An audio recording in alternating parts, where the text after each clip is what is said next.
കൊച്ചിയിൽ ഇന്നലെ മരോട്ടി ചുവടിലെ പോലീസുകാരെ യുവാക്കൾ ആക്രമിച്ചതിന്റെ കൂടുതൽ ദൃശ്യങ്ങൾ പുറത്തു വന്നിരിക്കുന്നു. പോലീസുകാർക്ക് നേരെ കല്ലും ഇഷ്ടികയും വലിച്ചെറിയുന്നത് ദൃശ്യങ്ങളിലുണ്ട്. ആക്രമണത്തിൽ പോലീസ് വാഹനം തകർന്നിരുന്നു. സിഐയുടെ കൈക്കും പരിക്കേറ്റിരുന്നു.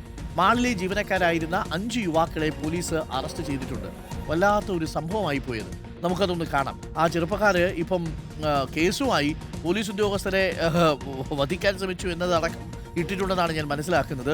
ക്രൂരമായ ആക്രമണമാണ് അവിടെ നടന്നത് എന്നുള്ളതാണ് ദൃശ്യങ്ങളിൽ മനസ്സിലാവുന്നത്. നമുക്ക് ആദ്യം ആ ദൃശ്യങ്ങളൊന്ന് കണ്ടിട്ട് വരാം. ഈ ചെറുപ്പക്കാർക്കൊക്കെ ഇതെന്നാ പറ്റി നോക്കിയിട്ട് വരാം.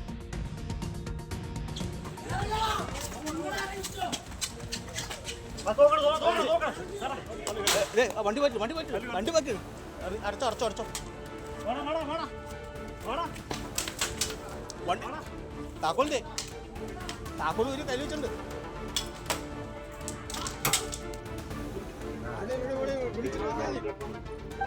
സാറേ ഇവര് മൊത്തം വെള്ളം ഒടിച്ചിട്ടാ വന്നിരിക്കുന്നത്. സാറേ ഒരുത്തരെങ്കിൽ ഒരുത്തര കൊന്നിട്ടില്ല നിങ്ങളിവിടെ പോവൂല. ഈ വീഡിയോ എടുത്തോള് ആടത്തോടെ വെല്ലുവിളിക്കാണ് ആ കൊന്നിട്ടേ നിങ്ങള് പോവുള്ളൂ. വെല്ലുവിളിക്കാണ് സാറേ, കൊന്നിട്ടേ പോവുള്ളൂ. ഇതിന് വേണ്ടി ഉത്തരവാദിത്തപ്പെട്ട് ആരെങ്കിലും വരാതെ ഞങ്ങളെ ഇടിവണ്ടിയിൽ കയറ്റിയിട്ട് കൊണ്ടുപോകും. ഇല്ലാത്ത ചാർജ് ഷീറ്റ് ചെയ്യും, അടിക്കും എന്നാണ് ഞങ്ങൾ പറയുന്നത്. അതുകൊണ്ടാണ് ഞങ്ങൾ ഈ പ്രതിഷേധം ചെയ്യുന്നത്. ഇടിവണ്ടി അമ്പലത്തിൽ ഇടിവണ്ടിയുണ്ട്.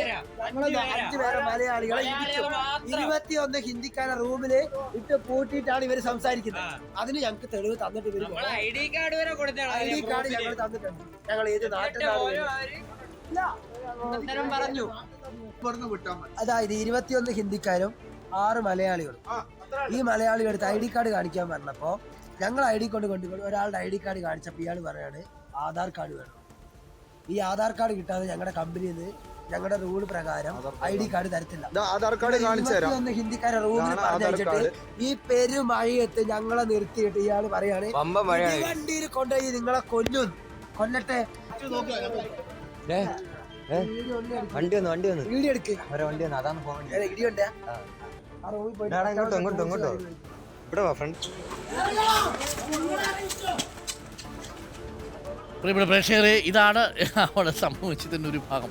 എന്താ പറയല്ലേ, പോലീസുകാരെ ഇപ്പം ശരിയാക്കി തരും എന്ന മട്ടിലാണ് ആ പോലീസ് ജീപ്പിൻ്റെ മണ്ടയിലേക്ക് കയറിയിട്ട് ഡയലോഗ് വിട്ടപ്പോൾ അണ്ണം വിചാരിച്ച് ഏതോ സൂപ്പർ ഹിറ്റ് സിനിമയിലെ വില്ലനെ പോലെയാണെന്ന് വിചാരിച്ചു.